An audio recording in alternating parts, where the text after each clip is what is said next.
Hi friends, நம்ம PV அரசு cooking சேனல்ல இன்னைக்கு ஈஸியான முறையில ரெண்டே பொருளை வச்சு துவையல் செய்ய போறோங்க. அது எப்படி செய்யறதுன்னு பார்க்கலாம். 250 கிராம் அரிசி எடுத்துங்க. 2 மணி நேரம் நல்லா ஊற வச்சு ஆட்டாங்கல்ல ஆட்டி எடுத்துட்டு வந்து வச்சிருக்கிறேங்க. இங்க பாருங்க, மாவோட பதம் இந்த மாதிரி நல்லா கெட்டியா இருக்கணும். சர்க்கரை தேவையான அளவு மட்டும் எடுத்துக்கலாங்க. இப்ப எப்படி துவையல் செய்யறதுன்னு பார்க்கலாம் வாங்க. இப்ப அடுப்பத்தை வச்சுக்கலாங்க.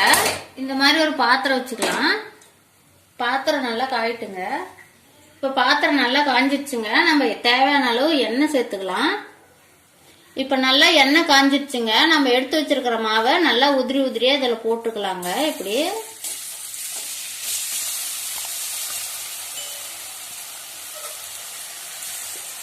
நல்லா இந்த மாதிரி மாவு சேர்த்துனதும் நல்லா இந்த மாதிரி கிளறிக்கலாங்க. நல்லா கை விடாம இதை கிளறிக்கிட்டே இருக்கணுங்க.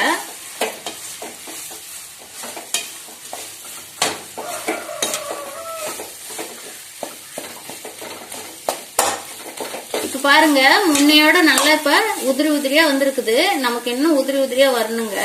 இந்த மாதிரி கிளறி விட்டுட்டே இருக்கலாங்க. இந்த துவையல் செய்யறதுக்கு ஒரு 20 நிமிஷம் ஆகுங்க. இந்த மாதிரி நம்ம கிளறி விட்டுக்கிட்டே இருக்கணும். அடுப்பை சிம்மில் வச்சு கிளறிக்காங்க. இப்ப பாருங்க, துவையல் நல்லா வெந்துக்குச்சு. நல்லா உதிரி உதிரியா வந்திருக்குது. இப்ப அடுப்பு ஆஃப் பண்ணி இறக்கலாங்க. இப்ப நம்ம இந்த துவையத்து கொடுங்க நம்ம வெள்ளை சர்க்கரை சேர்த்துக்கலாங்க. நம்ம தேவையான அளவுக்கு எவ்வளவு வேணாலும் சேர்த்துக்கலாங்க. இப்ப நல்லா சேர்த்து நல்லா கிளறி விட்டுக்கலாங்க. இந்த மாதிரி என் சின்ன வயசுல எங்க பாட்டி செஞ்சு தருவாங்க. ரொம்பவும் நல்லா இருக்குங்க. இந்த மாதிரி நீங்களும் செஞ்சு சாப்பிட்டு பாருங்க. ரொம்ப நல்லா இருக்கும். ரொம்ப ஈஸிங்கூடங்க. இது ரெண்டே பொருளை வச்சு ரொம்ப ஈஸியா செய்யலாங்க. இந்த துவையம் குழந்தைங்களுக்கு எல்லாம் ரொம்ப பிடிக்கும். இப்ப நம்ம இதை வேற பாத்திரத்துல மாத்திக்கலாங்க.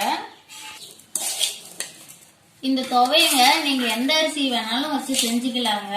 ரொம்ப நல்லா இருக்கும். ரேஷன் அரிசி வச்சு செய்யலாங்க, நல்ல அரிசி வச்சு செய்யலாம், பச்சரிசியில செய்யலாங்க. எதுல வேணாலும் செஞ்சுக்காங்க. ரொம்பவும் நல்லா இருக்கும்.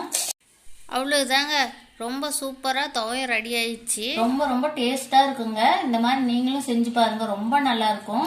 இந்த வீடியோ பிடிச்சிருந்தா லைக் பண்ணுங்க, கமெண்ட் பண்ணுங்க, ஷேர் பண்ணுங்க. மறக்காம நம்ம சேனலுக்கு சப்ஸ்கிரைப் பண்ணுங்க.